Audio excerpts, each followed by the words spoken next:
Muy buenas a todos los amantes del terror, de la investigación y temas paranormales. Les habla Archivos Tétricos. Muchos saben de los más grandes asesinos seriales, sus fetiches raros y su modus operandi. Se sabe que la gran mayoría de estos asesinos son personas con problemas mentales, que por cosas de la vida o situaciones de la infancia fueron llevados a un punto en el que sus mentes les da un clic, llevándolos por las ganas de desvivir gente inocente. Pues hoy les hablaremos de las personas que gracias a ellas se lograron descubrir a estos terribles asesinos.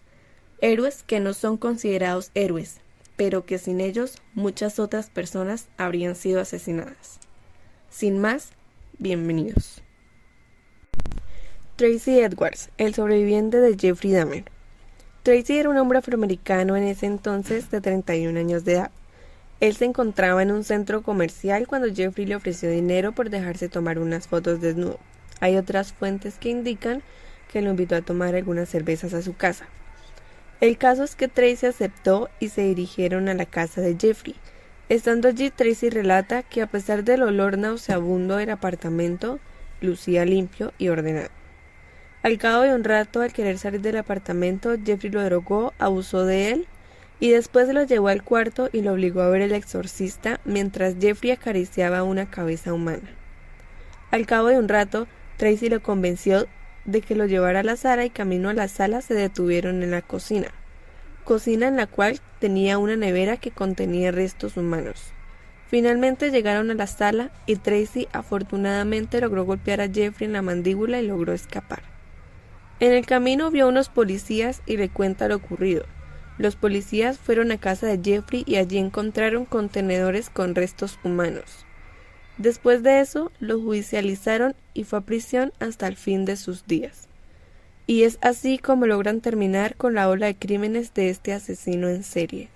Fue gracias a Tracy Edwards que se evitaron muchas muertes. Jeffrey Rignall, sobreviviente de John Wayne Gacy. Jeffrey era un joven de 26 años que se dirigía a un bar gay de la localidad cuando en el camino se encontró con John Gacy. Este le ofreció llevarlo y lo invitó a fumar. Jeffrey accede y entró en su auto. En un descuido de Jeffrey, John con un trapo de cloroformo logró dormirlo. Jeffrey logró despertarse poco a poco durante el camino hasta la casa de John. Rignall comenta que cuando se despertó estaba en la casa del asesino. Allí se encontró atado a una estructura de tortura que estaba formada por cadenas que sujetaban las extremidades de Jeffrey. Rignall comenta que John se paró al frente de él sin ropa, con una variedad de juguetes sexuales mientras le describía detalle a detalle lo que le iba a hacer.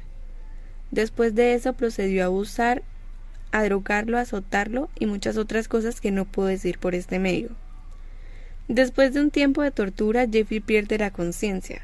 Unas horas después, Jeffrey recupera la conciencia bajo una estatua del Lincoln Park de Chicago. Jeffrey, con quemaduras en su rostro y con signos de tortura, regresó a su casa. Su pareja lo trasladó inmediatamente al hospital, donde permaneció 6 días internado. Jeffrey le contó lo sucedido a las autoridades, pero ellos no le prestaron la atención debida, ya que pensaron que el acto fue consensuado. Así que Jeffrey decidió hacer su propia investigación, vigilando las rampas de la salida de las autopistas y los pasos elevados. Finalmente, al cabo de un tiempo, su investigación dio frutos. Vio a John, anotó su placa y lo siguió hasta su casa. Después de eso, le proporcionó la información a las autoridades, pero ellos no le prestaron la atención debida, ya que, como anteriormente dije, creían que era un acto consensuado.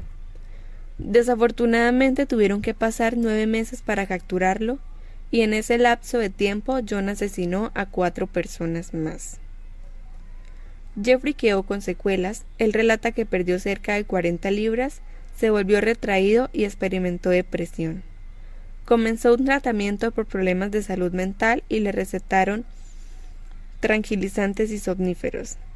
En febrero de 1980, sus gastos médicos se habían disparado entre $25,000 y $30,000. Si las autoridades hubieran hecho caso a Jeffrey, muchas vidas se hubiesen salvado. Whitney Bennett es una de las sobrevivientes de Richard Ramírez. En este caso hubieron muchos sobrevivientes, ya que Richard tuvo varios asesinatos frustrados y varias denuncias impuestas por ser un asesino sin mucha cautela. Todo empezó una noche cuando Whitney, de 16 años, llega a su casa después de visitar a algunos amigos y se queda dormida en su cuarto, dejando una de las ventanas de su casa sin seguro. Viendo esta oportunidad, Richard Ramírez entró por esa ventana con una llave de neumáticos y empezó a golpear a la joven en repetidas ocasiones, tanto en la cabeza como en el rostro. Después de eso se fue a la cocina en busca de un cuchillo, cosa que afortunadamente no encontró. Así que decide regresar a la habitación para intentar estrangular a la joven con un cable de teléfono. Afortunadamente empezaron a saltar chispas y Richard intuyó que era una intervención divina.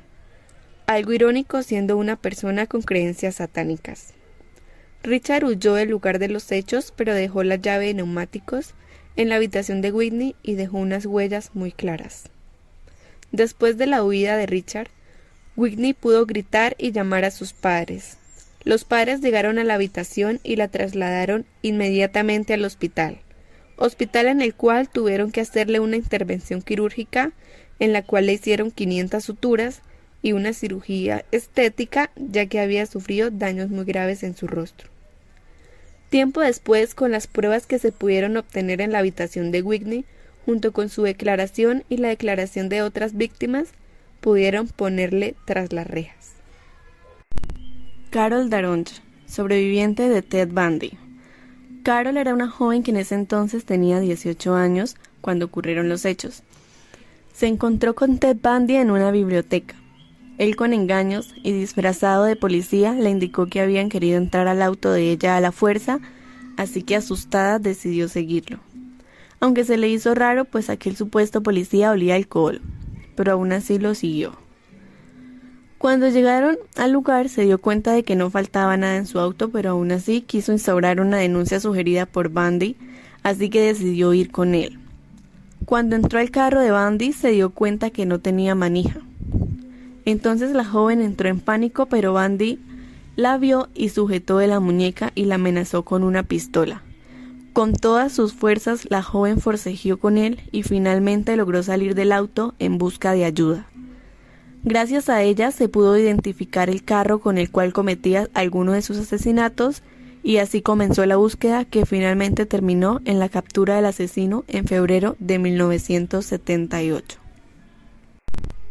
Estos han sido héroes que poca gente recuerda, personas a las que gracias a ellas se salvaron la vida de demasiada gente. Bueno, este ha sido mi primer video, espero les guste, suscríbanse, denle like y activen la campanita para más videos.